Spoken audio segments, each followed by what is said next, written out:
Assalamualaikum warahmatullahi wabarakatuh. Dunia dihebohkan oleh seorang pangeran Arab yang telah koma selama 19 tahun, yakni Al-Walid bin Khalid Al-Saud. Dia mendapat julukan Sleeping Prince alias Pangeran Tidur. Karena hal ini, sang ayah Pangeran Khalid bin Talal menolak untuk mencabut ventilator yang selama ini menjadi alat pendukung hidup Al-Walid. Pihak keluarga sendiri masih berharap atas kesembuhannya. Ayahnya mengaku bahwa dia sering mendapatkan pertanyaan tentang mengapa dia tidak melepaskan alat-alat yang menempel di tubuh anaknya. Dengan lantang, Khalid berkata bahwa jika Tuhan ingin Walid mati, anakku sudah berada di kuburannya sekarang. Bagaimana kondisi Pangeran Al-Walid sekarang ini? Seperti apa kronologi kecelakaan tragis itu? Kontroversi apa saja yang dibuat oleh ayahnya Khalid terhadap keluarga kerajaan Arab Saudi dan Palestina? Apakah kecelakaan sang pangeran adalah karma? Berikut adalah biografi lengkap Pangeran Al-Walid dan ayahnya Pangeran Khalid bin Talal yang kontroversial. Khalid bin Talal Al-Saud lahir pada tanggal 10 Januari tahun 1962. Orangnya merupakan Pangeran Talal bin Abdul Aziz dan Mona El-Sol putri dari Perdana Menteri pertama Libanon, yakni Riyad As-Sol. Khalid adalah saudara kandung Pangeran Al-Walid bin Talal, pengusaha kontroversial sekaligus orang terkaya ketujuh di dunia. Dia merupakan pemilik perusahaan perdagangan Al-Nafud yang sukses. Pada tahun 1988, Pangeran Khalid menikah dengan Jazi binti Saud bin Abdul Aziz Al-Saud di Riyadh. Tidak ada informasi resmi terkait berapa jumlah anak mereka. Namun diungkapkan bahwa Pangeran Al-Walid bin Khalid bin Talal Al-Saud yang lahir pada tahun 1987 adalah putra kesayangannya. Walid memiliki seorang saudara perempuan, putri, Nauf binti Khalid bin Talal. Al-Walid tumbuh dengan menyaksikan kakeknya memiliki 4 istri yang menghasilkan 15 anak. Kakek buyutnya, Raja Abdul Aziz, bahkan memiliki 22 istri yang menghasilkan kurang lebih 100 anak, dengan total 45 putra dan 55 putri. Seperti kebanyakan pangeran Arab, Al-Walid dikirim untuk belajar di sebuah perguruan tinggi militer di London. Saat usianya sekitar 17 tahun. Tepat pada hari terjadinya kecelakaan, ayahnya Pangeran Khalid sedang makan malam bersama Abdullah bin Yahya Al-Mu'alami, seorang diplomat Saudi yang menjabat sebagai wakil tetap kerajaan Arab Saudi untuk United Nations di New York. Pangeran Khalid mempunyai firasat bahwa ada sesuatu yang tidak beres dan menolak membiarkan putranya yang meminta izin keluar malam itu. Namun Pangeran Al-Walid bersama kedua temannya meyakinkan ayahnya untuk mengizinkan mereka pergi. Dengan berat hati, Khalid akhirnya setuju dan memberikan izin kepada putranya untuk keluar. Dalam wawancara, 2 tahun kemudian bersama talk show Saudi Al-Ma'azib, Pangeran Khalid bin Talal menyebut hal itu sebagai firasat sang ayah, seolah membuktikan perasaan buruk ayahnya. Mobil sang pangeran mengalami kecelakaan lalu lintas, di mana Walid sendirilah yang mengemudi. Walid dan 2 temannya terlempar keluar dari atap mobil karena tabrakan keras. Segera setelah kecelakaan itu, Walid terbangun dan berkata, "Bagaimana kondisi teman-temanku?" Setelah mengatakan hal itu, Pangeran Al-Walid jatuh koma, sementara 2 temannya baik-baik saja pasca kecelakaan itu. Dia mengalami cedera parah dan pendarahan di otaknya. Pangeran Khalid secara terbuka mengatakan bahwa dia bersyukur karena putranya adalah orang yang mengemudikan mobil dan menerima tabrakan itu, bukan salah satu dari temannya. Pasalnya, Walid adalah seorang pria yang baik dan tulus. Khalid tahu bahwa anaknya tidak akan dapat hidup dengan rasa bersalah jika sampai melukai teman-temannya. Pangeran Khalid memutuskan untuk tinggal di rumah sakit selama 6 tahun, sedangkan istrinya, Jazi binti Saud, tinggal di sana selama 2,5 tahun. Selama periode itu, mereka tidak bisa pulang tanpa putra mereka. Diagnosis Walid bervariasi dan dengan delegasi medis yang terdiri dari 3 dokter Amerika dan seorang dokter Spanyol segera diterbangkan langsung dalam upaya menghentikan pendarahan di kepalanya.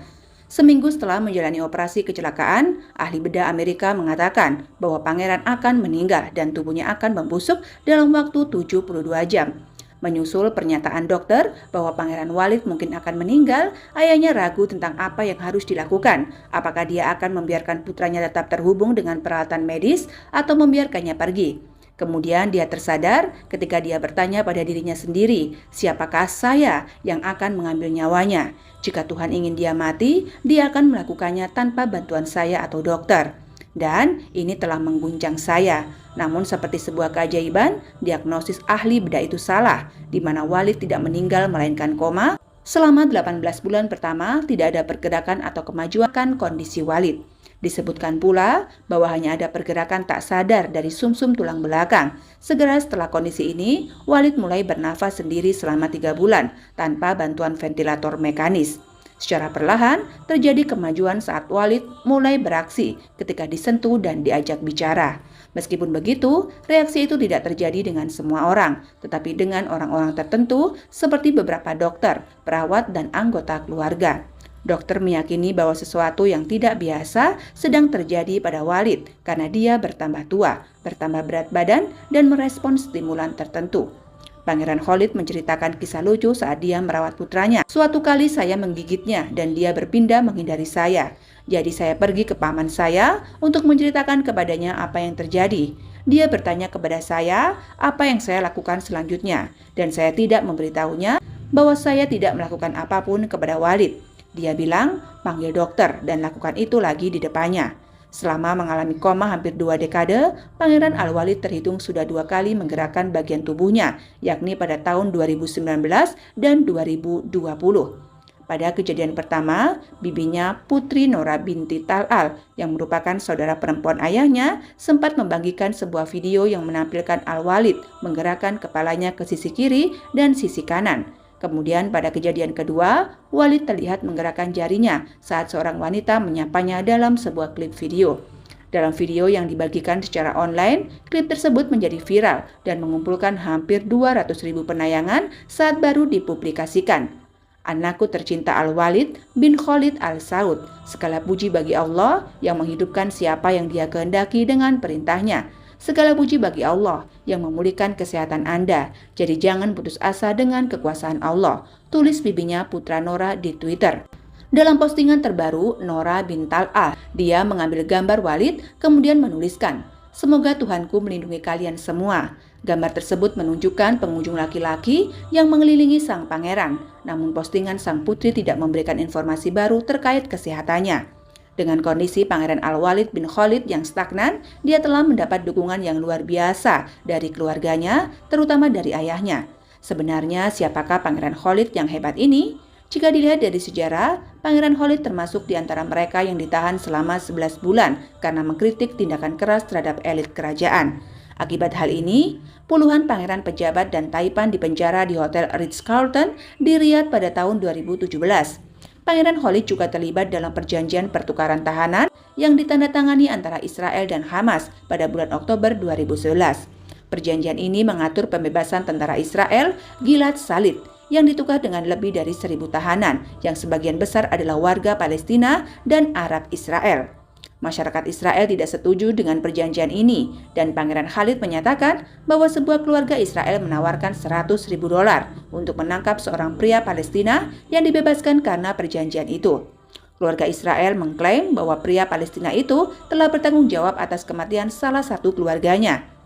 Belum puas dengan pembebasan ribuan warga Palestina, kantor-kantor berita melaporkan bahwa kelompok ekstremis Israel menyiapkan 2 hadiah, yakni uang senilai $100.000 yang ditawarkan pada siapapun jika mereka menghabisi warga Palestina yang dibebaskan. Dengan dukungan ulama Saudi Al-Qarni, Pangeran Khalid mengkonfrontasi Israel dengan menyatakan bahwa ia akan memberikan $900.000 untuk penangkapan tentara Israel manapun. Jumlah uang yang ditawarkan Pangeran Khalid adalah 9 kali lipat lebih mahal dari penawaran ekstremis Israel. Tentara Israel itu akan ditangkap dengan pemahaman bahwa dia juga akan menerima hadiah uang yang sama.